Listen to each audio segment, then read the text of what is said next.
बच्चा कब्रिस्तान में हुई तमजीद हत्याकांड मामले में आया कोर्ट का फैसला। पीड़ित परिवार वालों को मिला कानून से इंसाफ।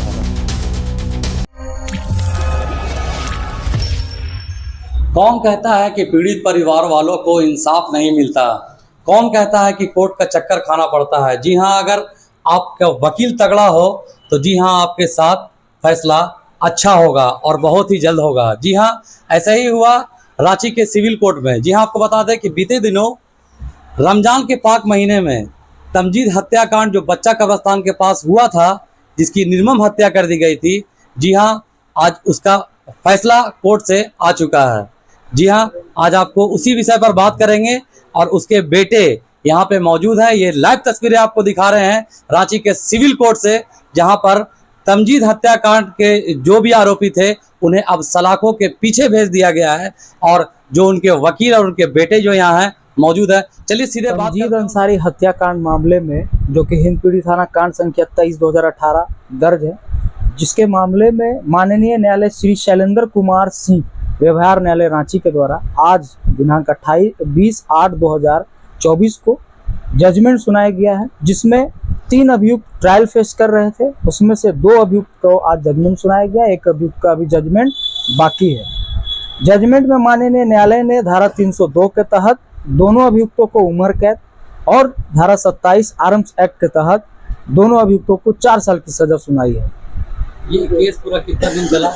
यह केस 2018 में दर्ज हुआ था, जिसमें चार्जशीट होने के पश्चात आज लगभग 6 साल पूरे हुए हैं। इस केस को कमोबेश 6 साल लगा है जजमेंट तक पहुंचने के लिए। इस केस को स्पेशली देख कौन रहे थे आपके टीम में?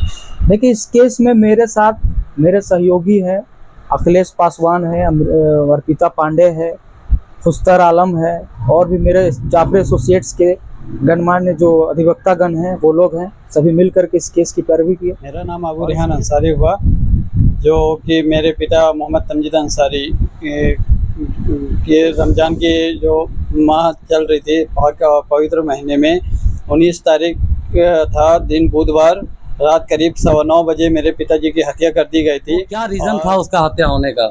मेरे पिताजी एक समाज सेवी थे और लोगों को जो नशेड़ी गंजेड़ी जुआड़ी टाइप का जो लोग रहते थे वहाँ पे, छोटे छोटे बच्चे लोग में बुरे असर ना पड़े उसके लिए उन लोगों को रोकथाम किया करते थे। और यही वजह है कि उन लोगों को रोकथाम कर रहे थे और उन लोगों को बुरा लगता था। इसी में उन लोगों ने प्लान बना के मेरे पिताजी की हत्या कर दी। अच्छा, ये जैसे बताया जा रहा था कि वो कोई पंचायत के सदर या सचिव? हाँ, ये मेरे पिताजी मिल्लत पंचायत के सेक्रेटरी रह चुके हैं और government Urdu middle high school वहाँ के जो है अध्यक्ष रह चुके हैं और अमन यूथ सोसाइटी में भी मेरे पिताजी बढ़ चढ़कर हिस्सा लेते थे, लोगों की मदद किया करते थे। अच्छा, जिस वक्त आपके पिता की हत्या हुई थी उस वक्त मतलब आपको सूचना कैसे मिली थी? मुझे मैं नमाज के लिए जा रहा था और जैसे ट्रांसफार्मर के पास पहुंचा वहां पर से देखा कि वो तीनों भाग रहे हैं। अचानक से आवाज़ हुआ कि टायर फटने की आवाज़ हुई, तो हमको लगा कि टायर फटा होगा। फिर जब अपने दुकान की तरफ देखे तो वहां पर से वो तीनों भाग रहे थे। इतनी में समझ में आ गया कि गोली चलने की आवाज़ है। तो वहाँ पे करीब जाकर के देखे तो मेरे पिताजी खून से लथपथ थे, उनके सीने से जो है खून बह रहा था। तो समझ में आ गया कि गोली चलने की है। तो फिर उन लोगों तीनों को भागते हुए भी देखे थे और मुन्ना के हाथ में पिस्टल भी देखे थे। तो उससे जाहिर होता है कि उन लोगों ने मेरे पिताजी की हत्या। इंसाफ कितना दिन में मिला? 6 साल लगभग लग गया और कोर्ट में मेरी पूरी उम्मीद थी कि मेरे हक में ही फैसला आएगा और जो हम चाह रहे थे वो रिजल्ट मिला। जी, फैसले की कॉपी तो हमारे हाथ में है, लेकिन यहाँ पर दिख रहा है कि 2 को उम्र कैद की सजा और प्लस आर्म्स एक्ट में 4 साल की सजा हुई, लेकिन एक अभी उसका क्या मामला है?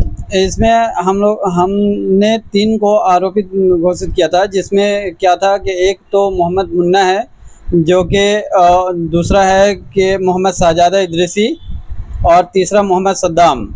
तो मोहम्मद सद्दाम जो है अभी कुछ दिन पहले एक्सीडेंट हुआ था उसका, जो कि अभी हॉस्पिटलाइज है और उसका ट्रीटमेंट चल रहा है। तो इसलिए इसको देखते हुए उसका केस को अलग कर दिया गया है इससे।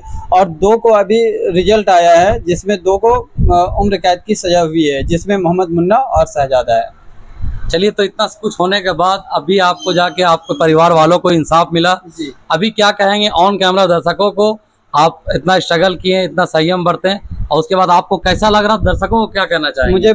मुझे जो उम्मीद थी वो हम जो चाह रहे थे जज ने वही फैसला मेरे हक में किया है, और इससे मेरे घर वाले को भी जो है बहुत खुशी हुई कि हम जिसके लिए लड़ रहे थे, इतना मेहनत कर रहे थे, रोज़ आना जाना, ड्यूटी भी एब्सेंट और हर तरह का जो परेशानी वो सब कुछ झेल रहे थे, लेकिन जज ने मेरे हक में फ़ैसला किया। मेरा जो हम टाइम दे रहे थे वो मेरा जाया नहीं गया, मेरा वो काम आया। जाहिर सी बात है, जब लड़का जवान हो, और बताते हैं लोग जवान का खून गर्म होता है, लेकिन ऐसे उम्र में भी इन्होंने धीरज रखा, संयम बरता और ये कोर्ट का सहारा लिए, और आज उसका फैसला इनके हक में आया है।